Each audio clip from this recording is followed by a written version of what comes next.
Welcome to Australian Indian Radio and Brisbane Indian Times live streaming directly to your device all the way from beautiful sunshine city of Brisbane in Australia. Hi, it's wonderful to have your company. It's so good to see you on the show. Well, we have a lot to talk about on the show today, especially yesterday being White Ribbon Day and lots more that's been happening. We will talk about each and every function and event as that took place. But right now, let's move on and take a look at the headlines for this Saturday, the 21st of November. Catherine Robinson with the top stories on ABC News. Drug manufacturer Pfizer is filing for emergency approval of their coronavirus vaccine in the United States. If authorised, the company would be ready to distribute the vaccine within hours. The action comes days after data from an advanced trial showed the vaccine appears 95% effective in preventing the disease. COVID-19 deaths in the US have surpassed 250,000. India has become the second country behind the US to pass 9 million new infections. Government officials and experts have warned the country could still see a spike after the festival of Diwali was celebrated earlier this month. South Australian police are reviewing information provided to authorities after one person with COVID-19 allegedly misled contact tracers. Yesterday it was revealed a man lied about his job at a pizza bar, triggering the state's hard lockdown. Stay-at-home orders will be lifted at midnight tonight. And Novak Djokovic has defeated Alexander Zverev in straight sets to reach the final four of the ATP finals in London.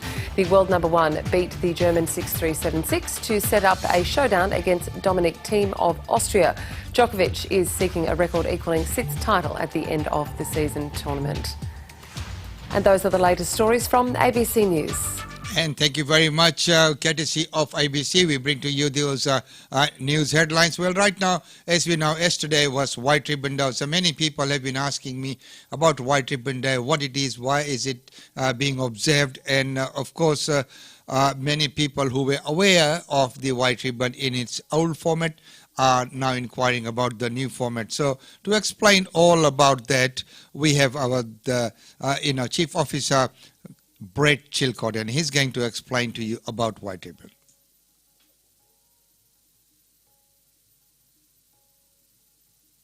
Hi, I'm Brad Chilcott, Executive Director of White Ribbon Australia. I live, work and play on the lands of the Kaurna people, now known as Adelaide. I pay my respect to the elders of the lands that I live on and to all First Nations elders and people of these and other lands as well. It's essential to remember that the privilege many of us enjoy came at great cost to other people, that sovereignty was never ceded, and that injustice continues to this day. And as we speak about men's violence and inequality, we know that these are issues that disproportionately impact on First Nations people who experience the ongoing impact of colonisation and discrimination. I want to thank you for taking part in White Ribbon Day this year. It's been a year like no other in so many ways, and I'm particularly thinking of our friends in Victoria who've had to endure this pandemic in a way many of us haven't.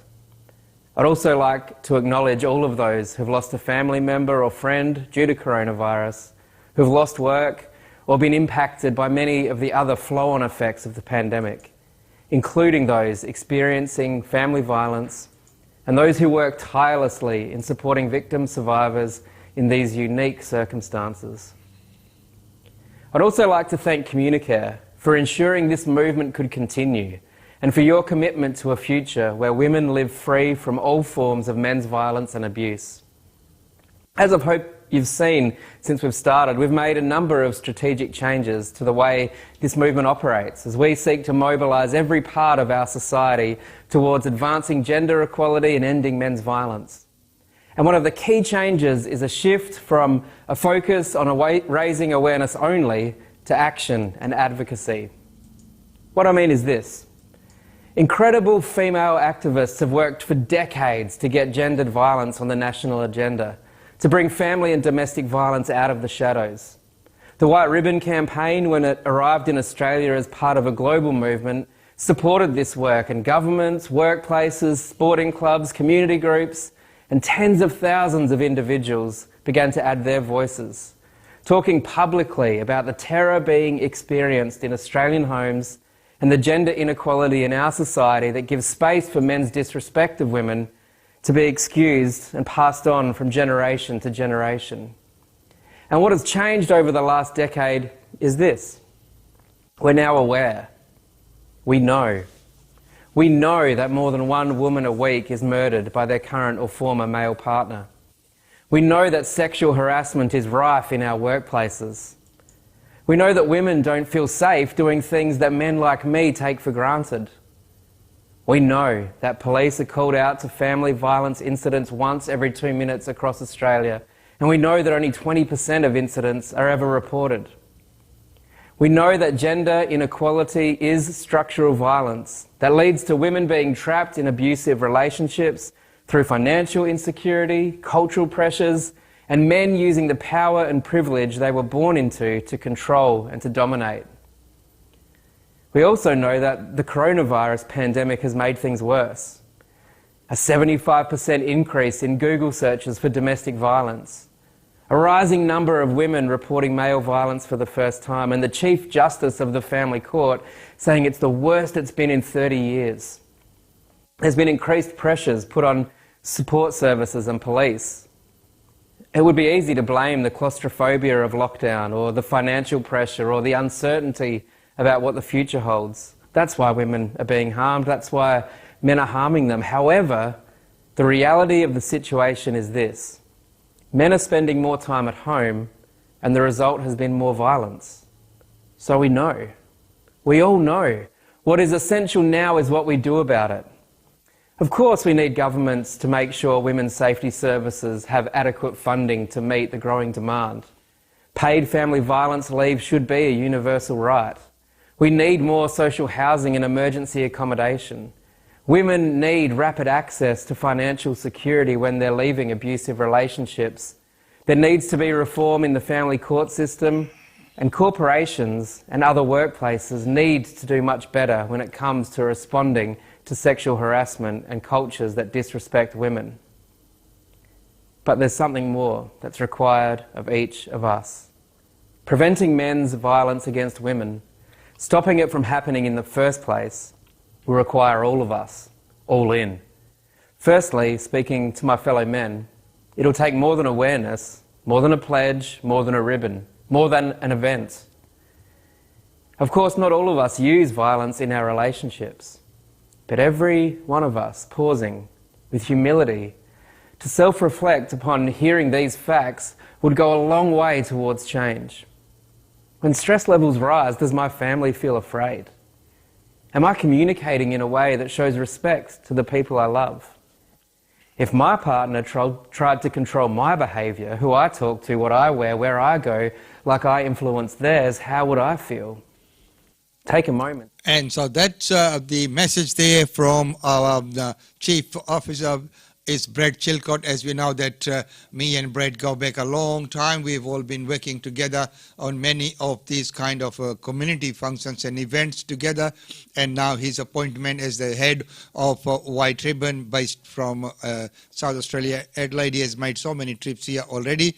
We first, we're working together as People of Australia ambassadors, both of us. That was a federal government appointment, and that's when we first met. And it's amazing his passion and how simple a person he is, but he's doing such a great job out there.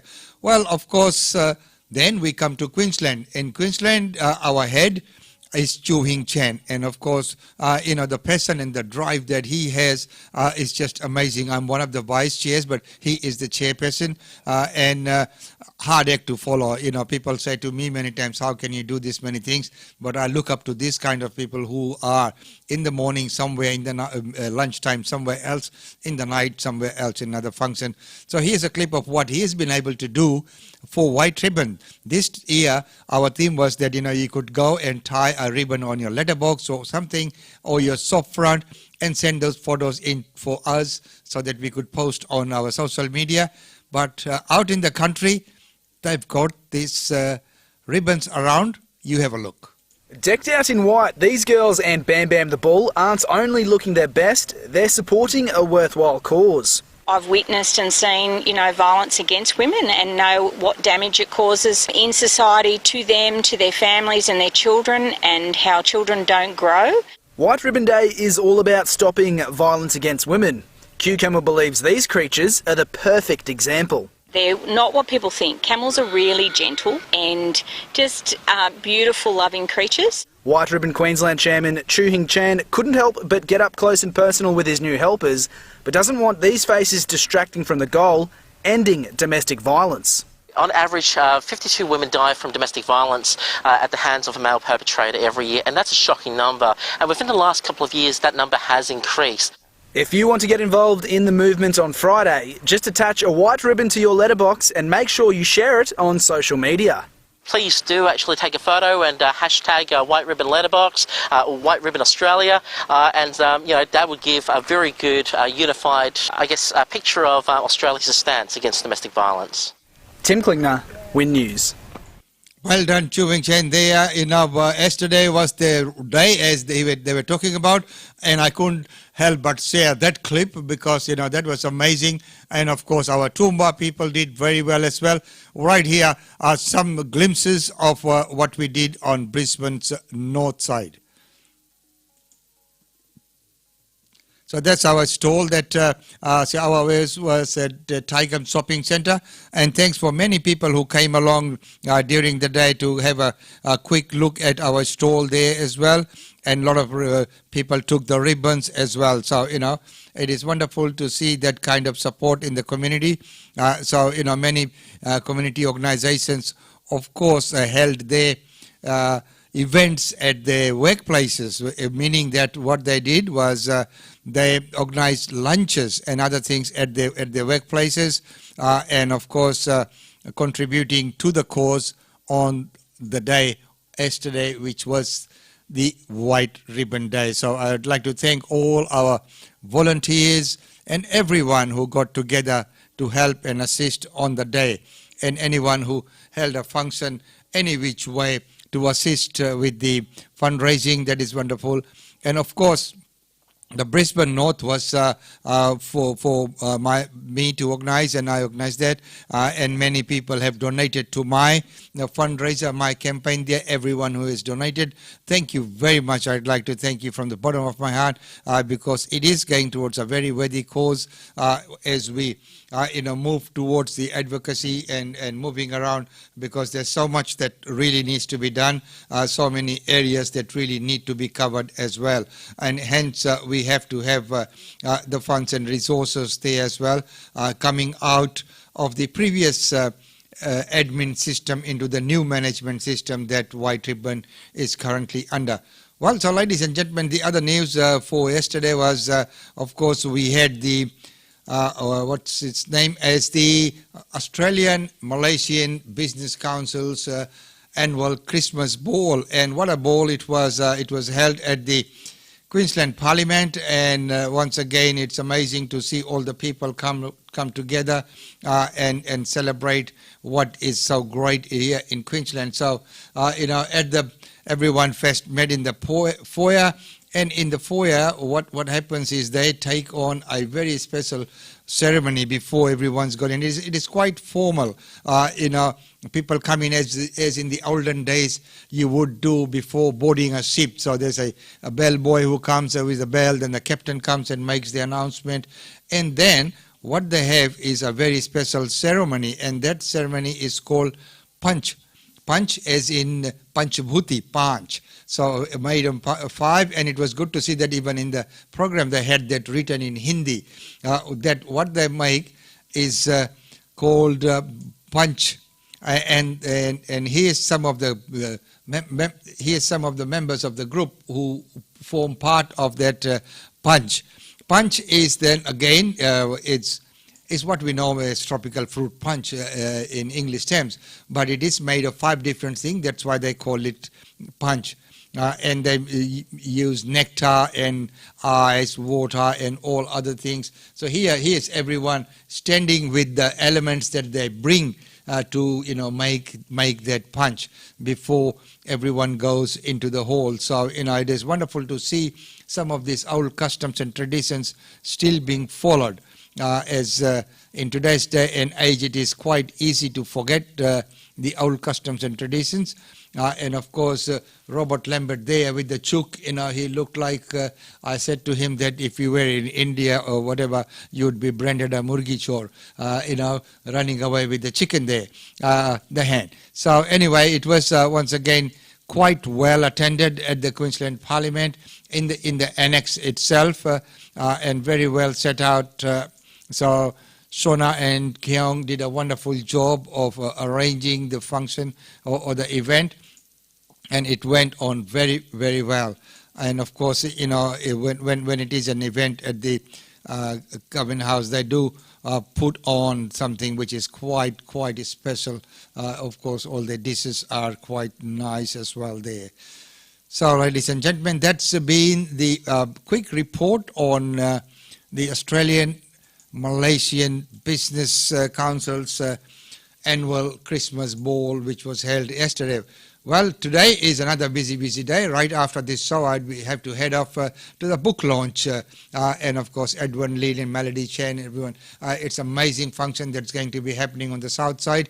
And of course, tonight is Queensland Multicultural Council's annual dinner. So our event is fully subscribed. I suspect there may be 1 or 2 tickets left if you go on the side, if you do want to come.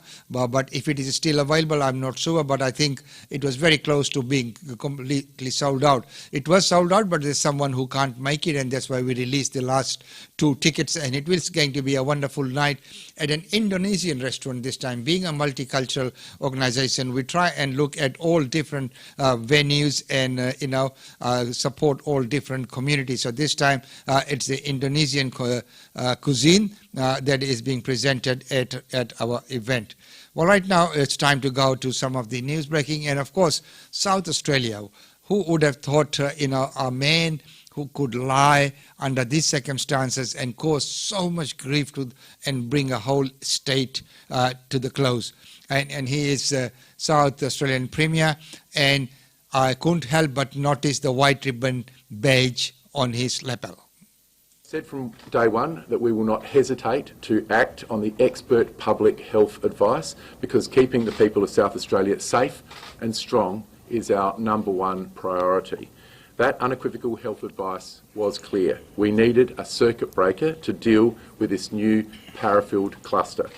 That was the absolute correct decision based upon the information which was available at the time. But the investigations did not stop there. SA Health contact tracers have continued detailed case histories with confirmed cases. What those investigations showed is that one of the close contacts linked to the Woodville Pizza Bar deliberately misled our contact tracing team. Their story didn't add up. We pursued them. We now know that they lied. I stress this point that this is still a very dangerous cluster, and our health experts remain extremely concerned. We are still trying to locate thousands of people who may have had dangerous contact at the Woodville Pizza Bar. Even more, now that we know that this person lied, we need to find and isolate a whole new group of associates. We are still urging South Australians to get tested. But just as we have acted immediately to put restrictions in place to keep South Australians safe, we are going to act to lift them much sooner than previously advised. I will not let the disgraceful conduct of a single individual to keep South Australia in these circuit breaker conditions one day longer than what is necessary. However, this lie still means that our contact tracers need breathing space to contact people, but not for as long. Effective immediately, exercise in family groups is now permitted. Effective as of midnight on Saturday, the stay-at-home order will be repealed. They will be replaced by new orders, which the Police Commissioner will go through in a few moments' time, but will include a density arrangement of 1 per 4 square metres, 50 people at funerals, 10 people at private home gatherings, and schools will become open again. To say that I am fuming about the actions of this individual is an absolute understatement. The selfish actions of this individual have put our whole state in a very difficult situation. His actions have affected businesses, individuals, family groups, and is completely and utterly unacceptable. It may be unacceptable, but it is a situation where there is no penalty. He cannot be charged. Why? Let's find out. And is it fair to say from the announcements today that had this claim, this wrong claim not been made, the state would not have gone into this pool? Yeah. The lie was the person claimed that they'd purchased a pizza from the pizza shop, where in fact they were working there and had been working there for several shifts. That clearly changes the circumstances, and had this person been truthful to the contact tracing teams, we would not have gone into a 6-day lockdown. The second consequence of that lie is this person has numerous associates, persons of interest, that we are now trying to identify and locate, that we would not have had to do so had they been truthful from the beginning. There's an absolute need for us to move quickly over the next 24 to 36 hours to identify and locate these people so that we know that we have eliminated the risk of this particular strain spreading any further in the community. Commissioner, has this person... What kind of penalties will this person face? The Emergency Management Act requires people to provide information on request. There is no penalty for failing to truthfully answer those questions. So there's no fine, no penalty at all. This is just this person's done the wrong thing and they'll be let off. Well, there is simply no mechanism for us to actually take any further action. Commissioner, why would How does this change, I suppose, the risk around this cluster? Is it now that you're not so concerned about pizzas being delivered, or can you describe that for us? Well, I think it's best that Professor Spurrier describes that changing level of risk. But for us, it's the fact that we were operating on a premise that this person had simply gone to a pizza shop, very short exposure, and walked away with having contracted the virus. We now know that they are a very close contact of another person who is confirmed as having been positive with COVID. It's changed the dynamics substantially. Commissioner, why would this person lie, and are they a man or a woman?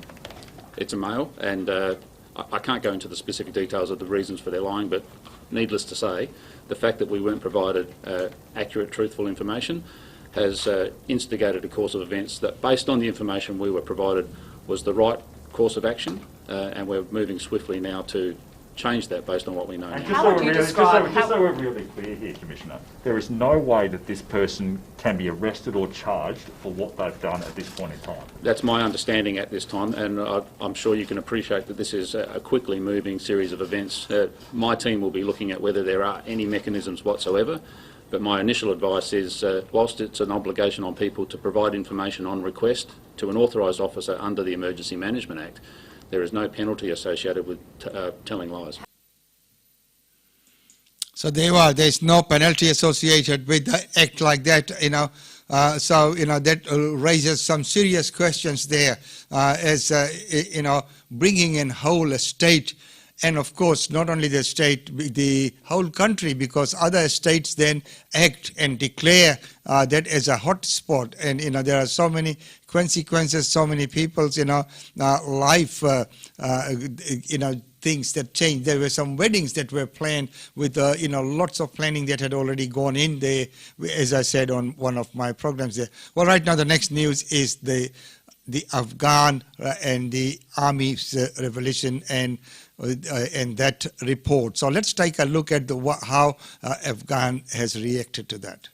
They're the other side of a shameful story. Afghan victims haunted by memories of Australian brutality, claims of torture and much worse. This is not fog of war. These are allegations of absolute clear-cut murder and war crimes.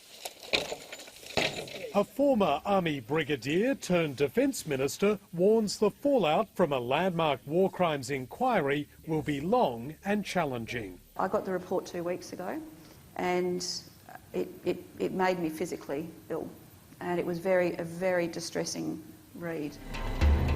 Inside the defence community, there's growing debate over whether senior military leaders have escaped proper scrutiny. We seem to be focusing on people at the bottom end of the command chain and not following it further.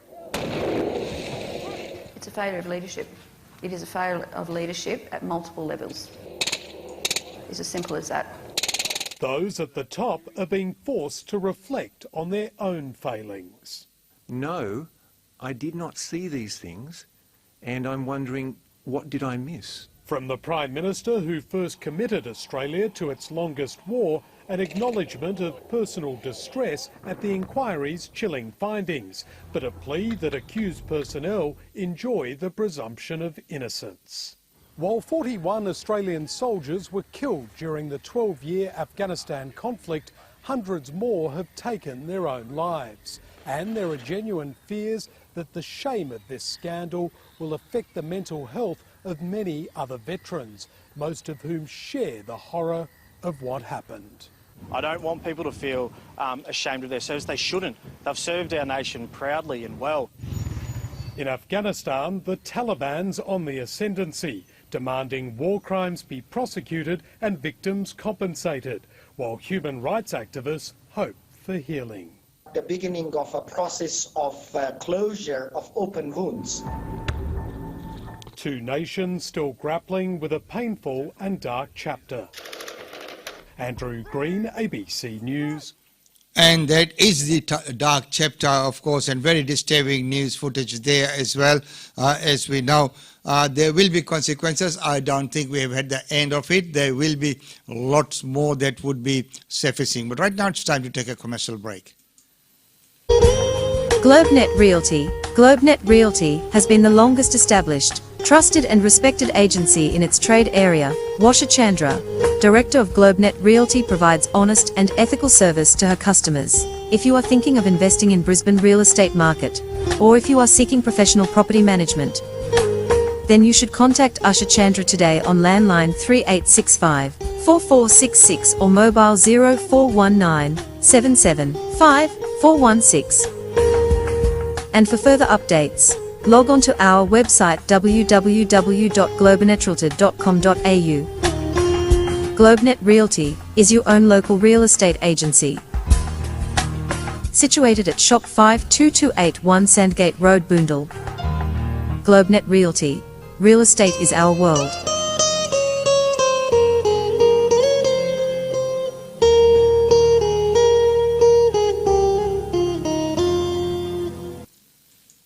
Real estate is the world, and it is a busy day for them out there today, being a Saturday, and of course lots of open houses and auctions happening. Right now, tomorrow is FICQ's annual Diwali function, and to talk about that, we'd like to welcome on the show to the Shyam Das, who is the president of FICQ. Welcome to the show, Shyamji. Namaskar. Namaskar. With great pleasure and delight, the Federation of Indian Communities brings to you Diwali 2020.